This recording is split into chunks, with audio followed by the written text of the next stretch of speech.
Alright, today we want to look at another way to calculate the area under the curve, and this is going to lead to an important result, as you see above here, the first fundamental theorem of calculus. So we know how to find the area under the curve by breaking the interval up into an infinite number of rectangles or trapezoids. Here's another approach. We're going to define something called the area function, a of x. And this function we are going to want to have calculate the area between our starting point, x equals a, and some point that we decide to end at, where x is between a and b. So we wanted to calculate the area from here to here. So when we're done, a of x will represent the area between a and x under f of x. If we were to put 0 in for x, if we were to integrate from 0 to 0, that would be 0. That's a property of the definite integral. It'd be like saying find the area between x equals a and x equals a. Well, there isn't any area. And then a of b would represent the area between a and b, our endpoint, under the function. Okay, let's make this concept a little clearer by applying it to a particular function. We want to calculate the area function under this line on the interval 1 to 2. So the area function, again, is a function that will calculate for us the area between our starting point and some ending point x, where x is on the interval, is somewhere on the interval 1 to 2. So we want this shaded region. Now I've picked a line because we can actually calculate this area just through the area of a trapezoid, because that's what it is. So our area from 1, our starting point, to x, which we denote as a of x, is the area of a trapezoid, 1/2 the height times a plus b. Alright, the trapezoid is sideways, so our height is actually this distance right here between x and 1, so that would be x minus 1.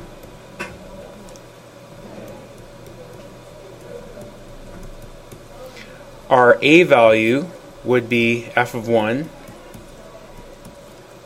this distance, and our b value, the other parallel side, would be f of x, which we know is 2x minus 1. F of 1 is 1, and so I'm coming up with this function, 1/2 times x minus 1 times 2x. The 2's cancel out, and our area function is x squared minus x. Alright, so again, just to be clear, if I wanted to calculate the area between x equals 1 and x equals 1.5, I could put 1.5 into this formula and that would give me the area. Okay? X can be anywhere between 1 and 2, because that's the interval I've specified.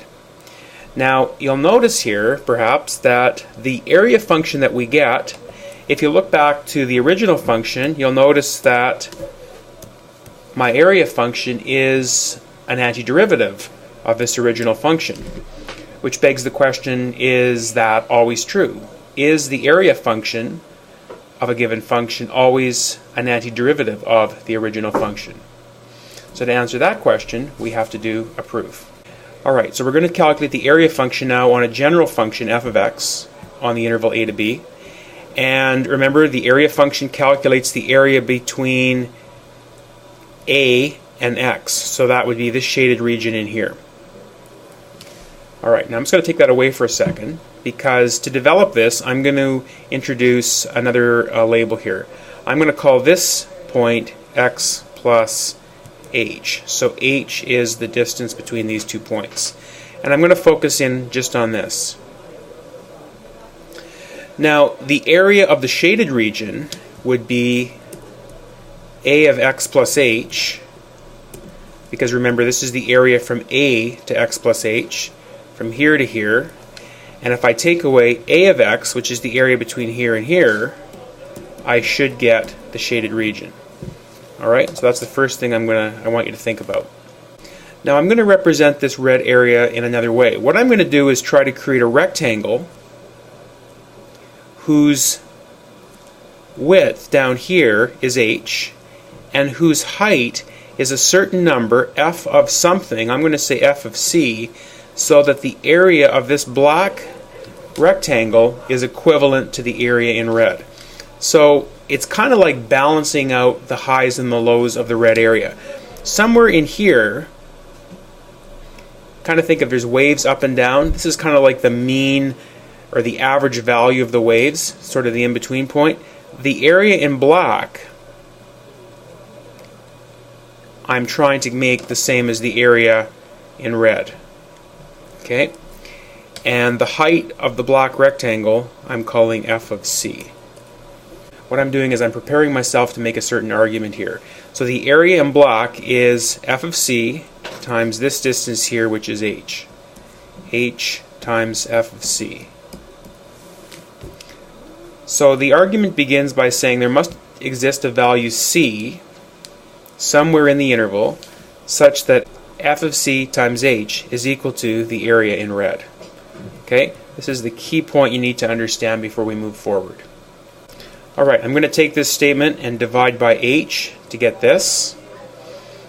Now when you look at that, this hopefully looks a little bit familiar. It would look even more familiar if I had the limit as h approaches 0 on both sides. So let's do that. This expression now is the formula for the derivative of a at x. The limit as h approaches 0 of f of c, keeping in mind that c was the x value associated with it, the height of the rectangle. If I make h shrink down to nothing, c is going to go towards x. So this limit is going to become f of x. So this is a very exciting result, because what we're saying is that a of x is an antiderivative of f of x. In other words, the net signed area under f of x between a and x is a of x, and a of x is an antiderivative of f of x. So what we thought was true is in fact true. If I think back to the example that I began this video with, where I had my function 2x minus 1, and I show that the area function was x squared minus x, I've in fact shown that the derivative of this is that. The only thing we're wondering now is, how do I know that there's not a plus c or some other constant on this antiderivative? So let's address that question. We know that the area function is an antiderivative of the original function, but we don't know which one. So let's take big F of x and let's define it to be any antiderivative of little f of x. And that would therefore mean that big F and the area function must differ by a constant. In other words, big F plus c must equal the actual area function we're looking for. So I now have my expression defined as follows, replacing big A of x with a more general antiderivative plus a constant. Alright, let's try to figure out what c would have to be. Well, how can we do that? We can do that by taking some things we specifically know. If I were to put a into this spot, that would mean that the integral from a to a, which we know is 0, would equal f of, replacing the a in there, because I've said I'm plugging a in. And if I rearrange that, I get my constant to be c equals negative f of a. So now I have my expression down to this.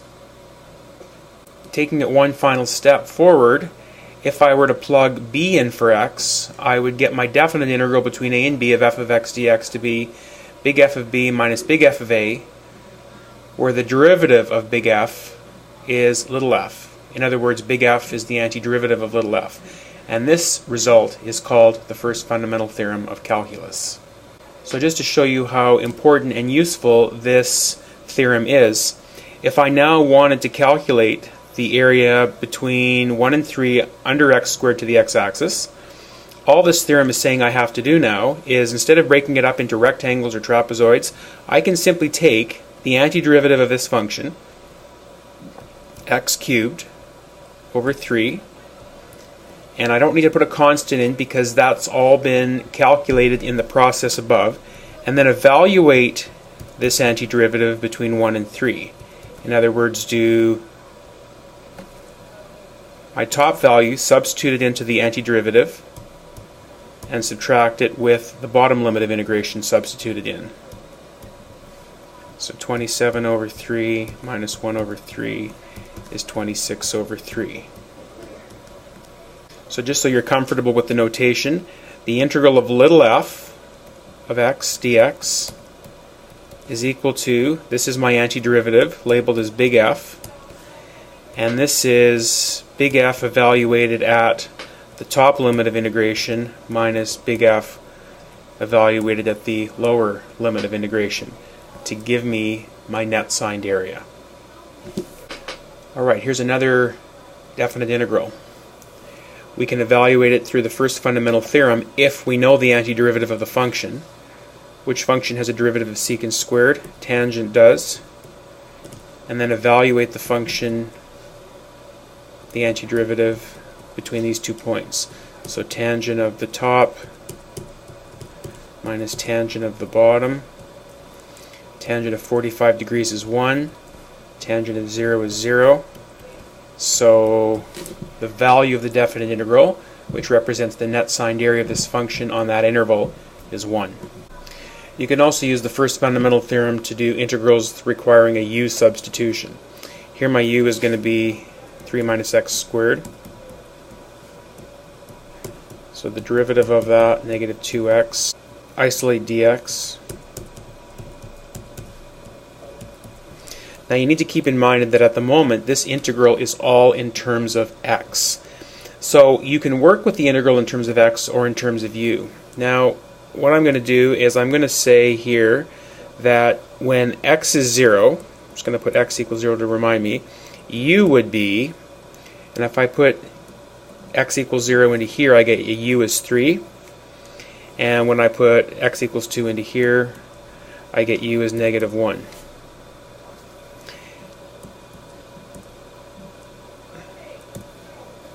I can see that my x is canceling out. I'm going to pull the negative 1/2 out front. U goes from 3 to negative 1 of u cubed du. You'll notice here that the way this is turning out is that the lower limit is higher than the upper limit. That's okay. If I want to turn these around, I don't have to, but if I wanted to, I could, because I remember that when I reverse the limits of integration, what happens is that the sign switches. So this would turn into a 1/2. Alright, now I've got this all set up in terms of u. I can proceed. Let's do the antiderivative. Alright, so I get 1/2 u to the 4th over 4 as u goes from negative 1 to 3.